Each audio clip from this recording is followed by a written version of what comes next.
Lorelei's face lit up the moment she saw Drake. She jumped off the wall of the fountain and ran over to him. "Drake, it's great to see you. What took you so long?"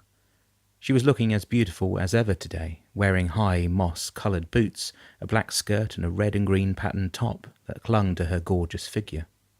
"You look nice today," Drake commented. "Are you dressing up for someone?" "What?" Lorelei laughed, raising an eyebrow at him in amusement. "What are you talking about? These are my regular clothes. Are you hitting on me? Anyway, you didn't answer my question. What took you so long?" "Sorry, it was, traffic. But you walked," she said, cocking her head slyly. "Are you teasing me?" Drake grinned, wordlessly, taking her by the arm and walking with her. "What's gotten into you?" she asked suspiciously. "You're up to something. Just walk with me," he answered. "There are two people I want you to meet, and who very much want to meet you." "What?" Lorelei frowned. "Who? What are you up to, Drake?" He led her to another place not too far away, walking slowly through the streets.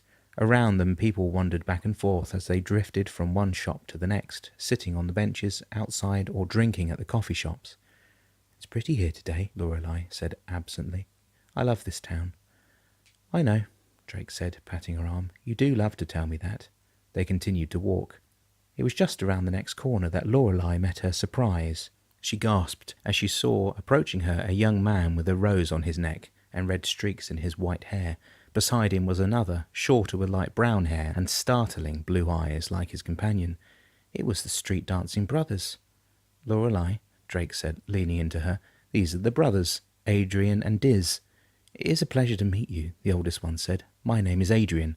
He leant forwards in a bow and took her hand in his, kissing the back of her hand in an old-fashioned manner, standing with one arm behind his back. It reminded Lorelei suddenly of something she had read in a book. Behind Adrian, his younger brother Diz smirked back at her as she blushed. He rested a hand on his hip casually. Adrian lifted his head to hers, drawing uncomfortably close, as if he were about to kiss her. Lorelei, terrified, simply froze. "Would it be too daring for me," he began, "to ask such a beautiful young lady her name?" It's Lorelei, just as I expected," Adrian winked. "A beautiful name for a beautiful girl." Lorelei held her breath, unable to think of anything appropriate to say. The younger boy Diz tutted, shaking his head. Approaching them, he tapped his brother's arm lightly with the back of his hand. "Adrian, leave the poor girl alone and give her some space." He addressed her in turn as Adrian stepped back from her. "I'm Diz, it's nice to meet you."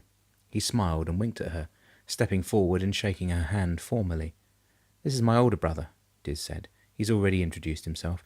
You could probably tell he's older than me, can't you? He's so much taller than me." Diz gave a boyish little chuckle. Shoulders shaking, he sighed calmly himself. Lorelei was completely thrown off by the brothers' different attitudes. Not only did they look completely different, but in behaviour they were polar opposites. So what about you?" Diz asked. "Have you lived here all your life, or are you just visiting the town?" "Well," Drake clapped Lorelei roughly on her back, making her jump. "I'd better be going now. My girlfriend Eleanor is expecting me," he explained to the brothers with a nod. "I'm sure I can leave you in the capable hands of these fine young gentlemen," he said to Lorelei. She tensed suddenly, with cheeks red, and shot him a glare that told him she was swearing in her head to kill him later. "Don't you worry," Adrian said dramatically. "I will care for this fair young maiden and take her under my wing." Diz gave his older brother a sceptical look. "What are you, in a pantomime or something?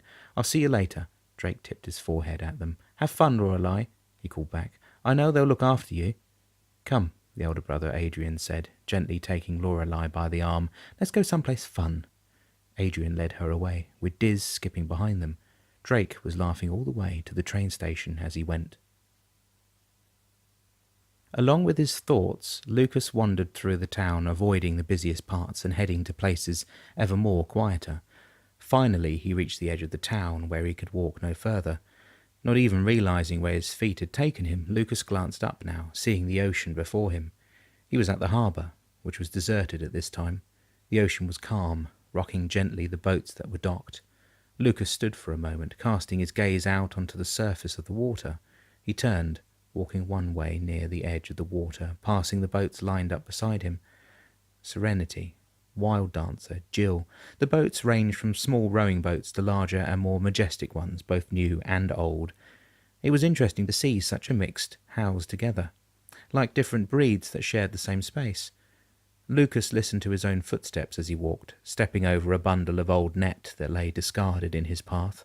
Glancing up, he suddenly saw something that caught him by surprise, and he automatically summoned his magic to him to protect himself. He had spotted an aberrant, and it in turn had spotted him. It was a large beast, bearing a set of wings now folded neatly by its side. The aberrant used its wings to help it walk, having no legs at the front, instead having 4 at the back, 2 on each side of the body.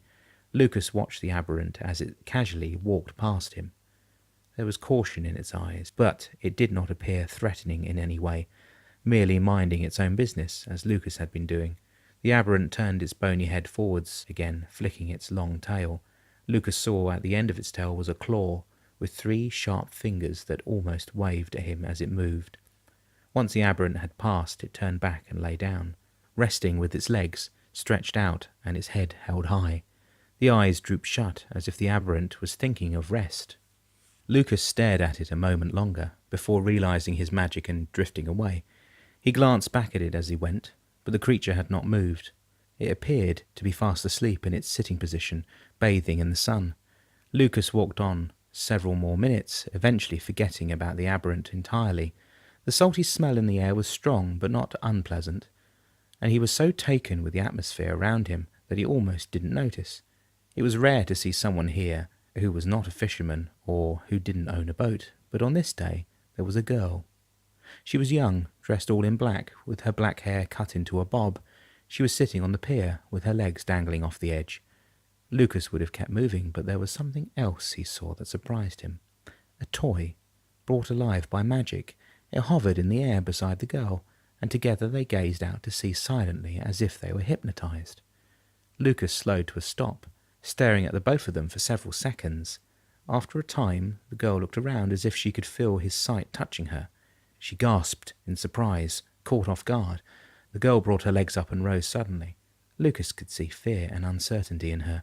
She stared back at him, as if wanting for him to do something. Her body was tense and her shoulders lifted. When Lucas didn't immediately speak, she began to march away. "Wait!" The girl stopped, peering hesitantly back at him. "You're a guardian." The girl's eyes grew wide, and she turned to face him properly. "You're nearly right," the girl replied in a shy voice, holding herself and speaking to the floor. "Can that person see me?" the toy asked the girl. "Yes, Pokey," she answered. "I think he can." The toy whizzed around her in a circle, flying through the air and coming to sit on her shoulder. The thing regarded Lucas with an expressionless face that he found unsettling. "You're not going to hurt me, are you?" the girl asked. "Hurt you?" Lucas was shocked at such a question. "Why would I want to hurt you?" "There are people," the girl whispered, "who wish to harm me." "What people?" The girl fell silent, reluctant to answer.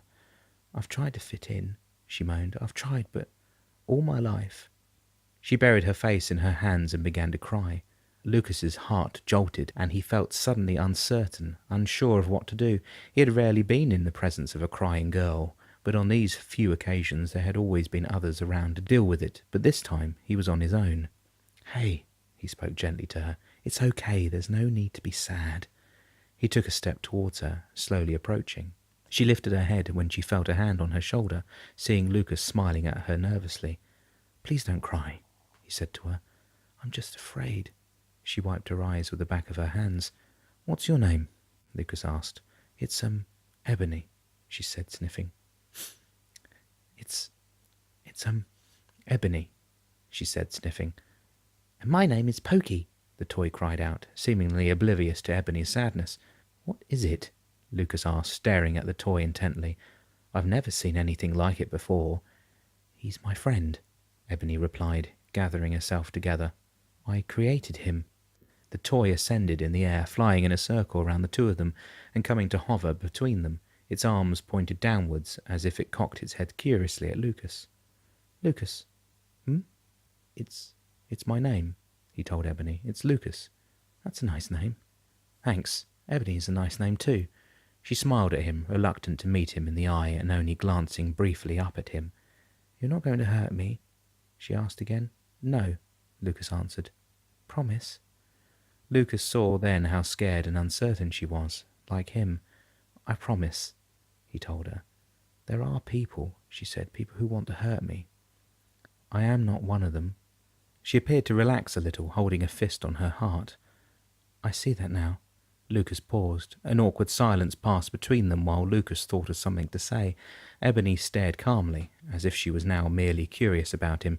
You seem to be a kind and caring person, she said at last. What makes you say that? She shrugged.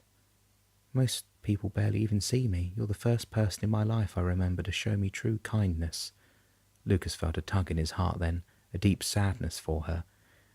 Had she spent most of her life alone? Lucas thought then of his brother and how the two of them had always been together. When their mother was cruel to them, it didn't seem to matter because they had each other. You don't have any brothers or sisters? He asked. She shook her head. You must have parents. I have foster parents, but I don't get along with them. I don't think they like me very much. Why would you say that? Evany shrugged again. They barely seem to notice me most of the time. I know how that feels. My mother likes to pretend my brother and I don't exist, and I've never met my father. I've never met my parents either. Evany smiled sadly. So you're alone? It's okay, Evany said, waving her hand at him shyly. Don't feel bad for me. I've got Pokey. He's been a great companion. A stuffed toy isn't really a companion. Hey! The toy cried out indignantly. Will you stay with me? Evany asked Lucas, ignoring the toy. I mean, just for a while, or do you have somewhere to be? Evany quickly looked away, blushing. I'm sorry, forget I said that. It's okay, Lucas said. I'd love to hang out with you. Really? I'll keep you company. You don't have to be alone. We guardians should stick together. You're right, Evany said, straightening up. I feel I can trust you. I don't know why I know this. I just know. She began to fidget on the spot, kicking her feet and looking at the ground. Do you want to sit with me? She asked. I like to watch the sea. It's so peaceful. All right, Lucas replied, if that's what you want. She gave him a nod, turning and walking back to the edge of the pier. She sat where she had been before, resuming her original position with the toy Pokey sailing through the air. Lucas followed, sitting a short distance away, giving her space. The toy landed on the ground between them, leaning into Evany's body, though Lucas could read no facial expression. Its body language did wonders in conveying a message. Pokey didn't like him very much, or to be more precise, he was jealous, scared Lucas was going to take Evany away from him. Don't worry, Pokey, Evany cooed. I know you're there. The toy jumped up into her lap, turning in circles like a cat or dog about to nap, then lying down, head shoved into its fluffy tail. Pokey is bound to me, Evany explained. I'm all he has. The thing appeared to be fast asleep in no time. Where did he come from? Lucas asked Evany. From my bedroom, she replied. How did he get there? I carried him. From where? From outside. Lucas sighed, knowing he wasn't going to get any straight answers in that area of discussion. Evany continued to pet the toy lovingly, the way one might stroke a cat. Lucas thought of sparking conversation, though wanted to stay away from discussion of the toy that clearly disliked him. But Evany spared him the effort. You said you had a brother, Evany said. Yes. Tell me about him. What's he like?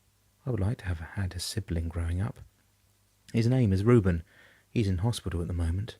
Oh no, Evany said, gazing at him. What happened? And so they talked for a short time, about nothing and everything. Lucas kept no secrets from her, as he would have done talking to others. He told her everything, even more than what he would have told his own girlfriend, because this one knew magic. He was able to relate to her better than anyone else. There was no need keeping anything back from her.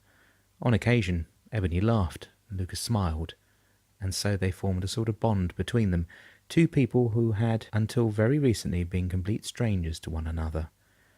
But then the time came where Lucas had to leave again. Evany's expression grew forlorn as Lucas rose to a stand.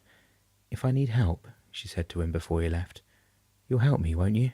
Yes, Lucas replied, if I can. I hope your brother gets well soon. Yeah, Lucas replied, me too. Lucas made his farewells and left the harbour. He thought of her as he made his way back to the hospital. There was something about the girl, something unusual, though Lucas couldn't quite work out what it was. But all thoughts of her left him when he saw his brother, and for the meantime he forgot all about her. Oh, thank God you're here, Reuben called happily. The hours absolutely dragged. I've been so bored." Lucas took the seat beside his brother's bed. "How do you feel?" he asked Reuben.